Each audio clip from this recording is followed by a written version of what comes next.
Hi there. This time, I'd like to introduce the concept of three moral pillars of society.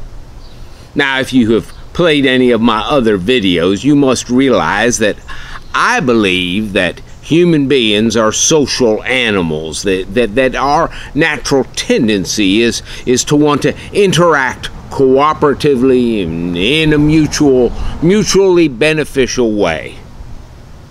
And yet we do not always do so. Now, there are many reasons, and in some other videos I talk about the institutions which pervert society, such as warfare, slavery, and aristocracy. But sometimes society is undermined by perversions of the very moral pillars that are designed to uphold it. I believe that we as human beings are predisposed to feel and behave in ways which are supportive of a just and cooperative society. That human society, the great invention of our species, is made up of cooperation, culture, and commerce. And it is supported by a natural predisposition that exists in all human beings. There are actually three parts of that predisposition, and that's what I call moral pillars of society. There are actually more of them, but I want to focus on three which I believe are fundamental moral pillars upon which our society rests: friendship, fiduciarity, and funding. Now, each of these is a natural predisposition in all healthy, well-adjusted human beings. The first of the moral pillars, I'm going to deal with them each individually, is friendship. Friendship is just my way of saying love, but in all of its various forms. Love is a natural affinity for other human beings. and it exists deep within our genetic makeup. It is what drives sex in even the simplest of animals, and causes more complex animals, such as ourselves, to bond parents to children. For humans, it has extended to a broad societal context, extending beyond just love within the family. With every human being that we encounter, we desire some form of friendship. We desire to be accepted as we are, and to be given the opportunity to accept that other person. Well, hey, it's a natural human characteristic to want to do unto others as you would have them do unto you. Okay, that's pillar number one. The second major pillar is fiduciarity. Now, that word itself may not be familiar to you as friendship, but we all have an intrinsic understanding of the concept. It has to do with the responsibility of those in positions of power and authority. When we cede some of our personal autonomy or our wealth to others, we do it trusting them to use it in a way that is beneficial to us. That is fiduciarity. A simple example, of course, is parenthood. A child is helpless. The parent is the fiduciary. The parent has complete authority over the child, and yet the parent puts the child's best interests over his or her own. professions involve fiduciarity. Lawyers must work in the interests of their clients. A banker must look after the funds of the depositors, putting the depositors or the client's best interests above that of the banker, the lawyer, the fiduciary.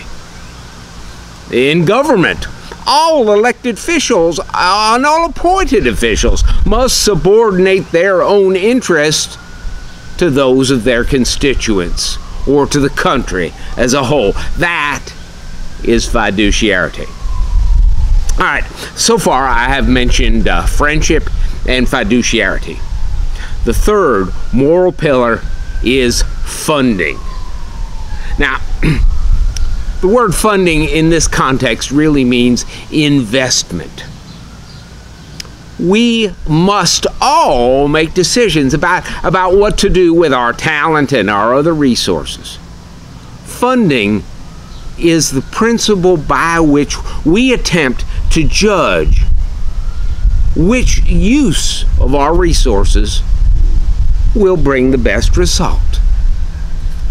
And not necessarily immediate result, but over time. And not necessarily for ourselves, but for our fellow human beings, for our children, and for generations to come. That is funding. Intelligent investment in a positive future. So, friendship, fiduciarity, and funding. These three moral pillars are necessary to support society.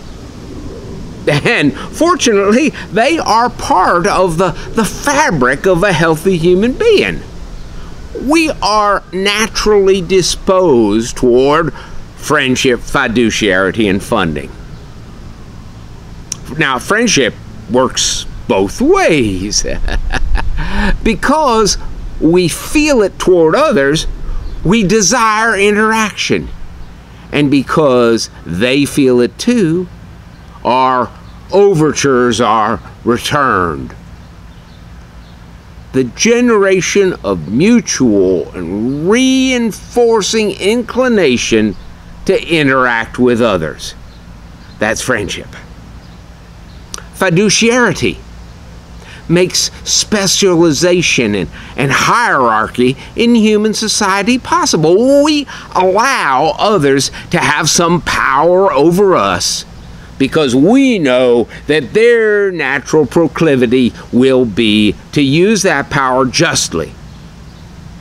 They will not betray our trust because of their sense of fiduciarity.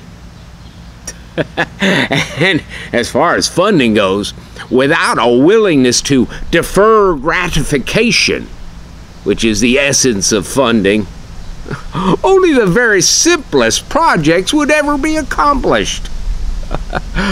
From a individual artistic endeavor to the most complex building or research enterprise, all advancement in civilization relies on our willingness to invest talent, effort, wealth toward funding future accomplishments. Now, there are, of course, other moral principles which are important to the human society, but I believe that these three are major elements without which we could not survive as a species. However, all three can be, and often are, perverted, twisted into something destructive of society. Friendship can be perverted into contempt. You might say hatred. Fiduciarity can be converted into betrayal of trust, into corruption. And funding can be perverted into consumption wasting and misusing of resources. These perversions of moral pillars work in all manner of mischief in society. And I have other videos discussing that. So, friendship, fiduciarity, and funding. These are three moral pillars that, if you think about it, are critical to and almost sufficient to organize human society. All of my videos about this and other subjects can be found on your friendly neighborhood internet at www.daffwold.com. Human society would not exist without fiduciarity, funding, and friendship.